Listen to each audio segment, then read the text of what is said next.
Assalamualaikum.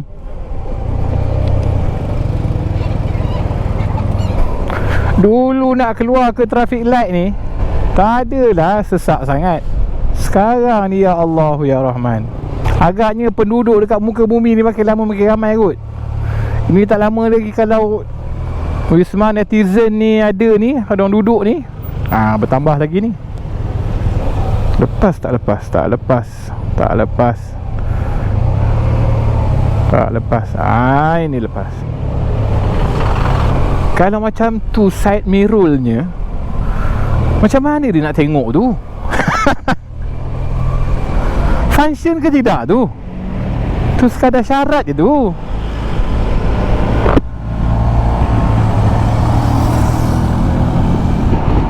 Assalamualaikum warahmatullahi. Apa khabar sahabat-sahabat, kawan-kawan, rakan-rakan yang saya kasihi, lagi saya rindui. Alhamdulillah, Alhamdulillah, Alhamdulillah.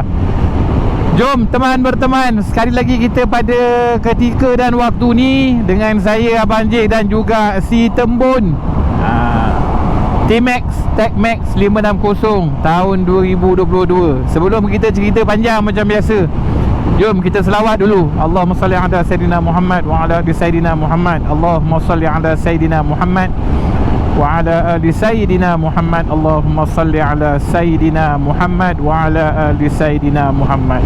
Doakan semuanya dalam keadaan yang baik-baik, sihat walafiat. Mana-mana yang mungkin Allah uji dengan sedikit ujian, percayalah dan yakinilah, insya-Allah itu semua tanda Allah nak bagi kita sesuatu yang lebih baik dan yang lebih indah pada masa akan datang.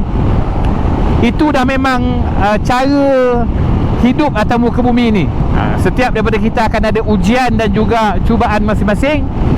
Sebab dekat dunia ni ibarat kita duduk dalam dewan peperiksaan. Kita ada paper yang kita kena jawab, ada ujian yang kita kena tempuh, dan kena sentiasa ready lah dengan orang kata segala permasalahan, segala ujian. Dan insya-Allah kalau kita melepasi setiap ujian dan dugaan tu, kita akan diberikan kejayaan untuk sementara dunia lah. Kita akan dikurniakan ataupun dianugerahkan dengan kebahagiaan. Dan jangan susah hati untuk kita yang beriman dan yakin dengan qada dan qadar Allah. Setiap ujian yang kita dah lalui dekat dunia ni, ada beberapa hikmah yang paling tidak kita akan dapat. Yang pertama, Allah akan naikkan darjat dan martabat kita. Yang kedua, sekiranya ujian tersebut semakin berat dan semakin besar, maka lebih besar lagi ganjaran pahala dan juga rahmat yang bakal kita terima. Sebab tu kalau kita tengok contoh orang-orang yang sakit kan, orang yang sakit, meninggal akibat sakit-sakit yang berat, kanser dan sebagainya tu, walaupun dia meninggal dalam keadaan yang macam tu, tapi Allah ampun sebahagian besar dah dosa-dosa dia, dan Allah mudahkan urusan dia dan perjalanan dia ke akhirat, ke alam sana, lebih mudah daripada orang yang meninggal cara biasa ni. Sebab tu jangan susah hati sangat, jangan sedih-sedih. La tahzan, innallaha ma'ana. Jangan sedih, jangan berduka cita lama-lama. Sesungguhnya Allah sentiasa ada dengan kita. Okey. Wah, macam khutbah Jumaat pula mukadimah hari ni. Yalah, sambil saya nak pergi ke kampung baru hari ni, mana boleh kita share yang baik-baik tu, kita share lah kan. Hari ni boleh ke kalau Abang J nak cerita sikit pasal KWSP? Harap tak sensitif pun. Sebab walaupun kita punya tema ni ialah motor vlogging, orang kata bab permotoran lah, tapi sebenarnya Abang J dah bagi tahu dalam beberapa video yang lepas, Abang J takkan terlalu fokus, takkan 100% fokus lah berkenaan dengan motor ni. Sebab cerita bab motor ni, tambah pula saya bukanlah jenis orang yang tahu banyak bab motor. Nak cerita 24 jam pasal motor ataupun setiap posting saya nak cerita pasal motor, bukan surut lagi idea, kering lah idea. Saya bukannya ada buat review motor. Kalau macam vlogger-vlogger lain yang dapat motor-motor untuk review, sedap lah nak cerita, adalah modal-modal baru kan. Jadi saya selang-selikan lah. Ada cerita bab motor, ada cerita bab family, ada cerita bab kehidupan. Sebab rider-rider ni, dia bukannya hidup 24 jam dengan motor je. Kita ada life kita kan, kita ada kerjaya kita. Rider pun ada keluarga. So bagi saya tak salah kita buat sharing sekali-sekala pasal hidup, pasal family, positive sharing, naik semangat sikit. Okey, hari ni nak cerita pasal KWSP menurut pandangan dan pendapat saya yang bukan pakar ekonomi. Saya bercakap daripada segi saya sebagai seorang pengguna. Nak ke mana ni? Saya sebagai seorang warga negara, saya punya pandangan lah. Ada wajarnya pengeluaran KWSP secara bersasar tu dibuat ataupun dibenarkan. Bagi saya okey. Mungkin letakkan beberapa limit lah. Bab limit tu mungkin pihak yang ada ilmu, yang pandai buat kira-kira, dia lah yang paling afdal. Dia lah yang paling sesuai untuk meletakkan limit. Buat masa sekarang, pilihan pengeluaran tu eloklah diberikan. Bagi yang tak nak keluar, yang kata contoh ini untuk simpanan hari tua dan sebagainya, alhamdulillah. Pelik orang tukar lorong tak bagi signal ni. Kereta dah molek. Agaknya kereta itu tak dapat package sekali dengan signal gamaknya. Okey, sambung. Bagi yang memang merasakan dia tak perlu, bagi saya okey, kita hormat. Alah, macam duit dalam bank lah. Duit kita simpanan sendiri dalam bank kan, kita rasa tak perlu keluarkan, simpan. Bukan makna ketika orang beratur dekat mesin ATM nak keluar duit, kita pun wajib keluarkan duit kita sedangkan kita tak perlu. Bagi saya macam tu. Kita perlu, kita keluar. So bagi kebenaran, mungkin boleh buat sedikit kajian untuk dapatkan perincian siapa yang perlu, siapa yang tak perlu. Yang perlu, daftar. Saya nak keluarkan duit, tapi tengoklah pada balance. Kalau balance tu dah tinggal RM64.99, banyak mana memang boleh keluar. Ni yang mungkin ada puluh ribu ataupun ratus ribu. Ada, sebab mungkin dulu dia kerja elok kan. Mana kerja elok tu kerja gaji besar.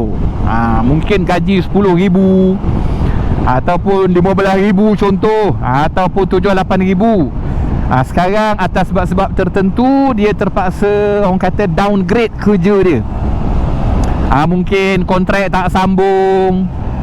Jadi dek kerana dulu adalah komitmen-komitmen yang pada ketika tu dia rasa dia sesuai pakai, tapi dek kerana keadaan sekarang income dia dah susut, benda tu dah menjadi, orang kata, bebanan dan perlu diurus. Tolong jangan kata siapa suruh kau beli benda tu dulu. Itu dah tak sesuai nak cerita sekarang. Nak mengungkit-ngungkit kenapa dulu beli, kenapa dulu pakai, itu bukan cara orang Islam fikir. Orang Islam fikir nak hadap apa benda yang ada sekarang. Nak urus apa yang ada sekarang sesuai dengan situasi dan keadaan. Dia contoh macam ni lah. Kalau kita dulu periksa SPM tak berapa elok, lepas tu dulu pula buat keputusan tak nak repeat paper, nak hadap apa yang ada kat depan, hadap.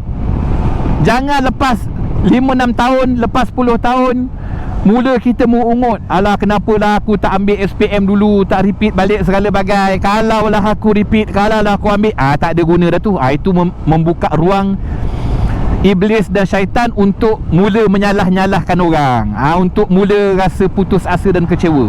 Masing-masing ada rezeki dan jalan hidup masing-masing. Jadi bagi saya tak ada salahnya benda yang boleh diurus. Kalau contoh macam saya ambil tadilah, orang yang memang dulu kerja elok, simpanan KWSP dia pun mungkin 1,000 lebih ke 2,000, ada 3,000 sebulan, campur caruman dia dengan caruman majikan kan. Sekarang mungkin dah ada 300-400 ribu dalam akaun. Campurlah tu, akaun 1, akaun 2. Why not? Untuk dia menyelesaikan sedikit sebanyak tunggakan ataupun orang kata komitmen tu nak dilepaskan lah, bagi. Ada 300-400 ribu dalam bank, nak peram untuk usia tua buat apa kalau sekarang dia perlu? Itu bagi saya. Sebab keadaan orang ni berbeza. Mungkin yang memilih untuk tak nak keluar, kerja dia daripada dulu sampai sekarang tak terkesan. Komitmen dia tak ada banyak perubahan. Alhamdulillah. Alhamdulillah, saya tumpang gembira. Bukan maknanya kita nak saling dengki-mendengki antara satu sama lain. Kita rasa kita tak nak keluar, tak apa. Sebab kita tak susah. Sekarang akan datang, belum tentu lagi bang, kak, ujiannya kan. Jadi di saat orang kena ujian, sikit ni. Di saat orang kena ujian, kita jangan menjadi penghalang ataupun pak sibuk yang nak menambahkan lagi dan memberatkan lagi beban yang dah orang sedia tanggung. Kita rasa tak perlu dan kita tak sesuai untuk kita buat pengeluaran sekarang, diam. Bukannya bila kerajaan buat keputusan untuk bagi kebenaran, awak yang tak nak keluar pun terpaksa kena keluar. Itu je cerita dia. Kan senang kalau kita fikir macam tu. Lain lah kalau kerajaan ataupun pihak EPF kata okey, memandangkan kita dah bagi semua keluar, semua wajib keluar. Yang tak nak guna duit ataupun yang senang sekarang pun wajib keluar. Itu je lah kita nak bising. Pasal dengan kau punya problem dengan aku nak kena keluar, aku tak nak keluar. Aku kan contoh kan. Saya takut bukan apa. Yang merengek-rengek tak nak keluar kan tu, tengok-tengok dia yang register dulu. Biasanya macam tu lah kan. Mula terfikir, alah-alah dah boleh keluar ni, keluar lah. Ada je beberapa kawan-kawan saya dulu masa yang boleh keluar apa, Air Lestari, Air Citra apa segala bagai tu kan. Dia tak nak keluar. Bini pula tanya, bang, dah orang semua keluar ni bang. Mula-mula untuk episod pertama tu tahan lagi lah kan. Tak payahlah, kita bukan perlu segala bagai, nanti simpan lah. Bini pula kan, yelah bini pandai mujuk. Allah bang, tak apalah, kalau tak nak guna, bawa keluar dulu, simpan dalam saving account dulu. Kok nanti nak keluar ke apa benda ke, boleh lah, kita dah ada duit spare. Masa tu dah mula, ya juga, tak apalah, kita bawa keluar, tak payah guna, simpan dalam saving. Akhirnya guna. Kan? Ada. Jangan kata tak ada. Saya tahu dah ada seorang dua kawan saya yang buat macam tu. Cerita pula tu kat kita. Tak apalah kan. Duit sendiri, bukan duit orang kita bawa keluar. Bagi saya okey, saling hormat menghormati, itu kunci dia. Kita yang tak perlu tak payah, yang perlu silakan kalau ada kemampuan dan simpanan. Okeylah, kadar tu sajalah saya punya sharing hari ni. Nanti selesai urusan saya nanti, kalau ada modal nak cerita apa lagi, nanti kita kongsi sama-sama insya-Allah. Itu pun tengok pada keadaan lah. Sebab sekarang KL ni petang aja sejak dalam seminggu ni hujan. Jadi siapalah kita nak melawan kehendak dan qadar Allah ni, kita hadap je lah. InsyaAllah lain kali kita jumpa dan sembang lagi. Jaga diri, hiasi peribadi dengan akhlak yang mulia. Ingat, tak rugi jadi orang baik. Assalamualaikum warahmatullahi wabarakatuh. Bye.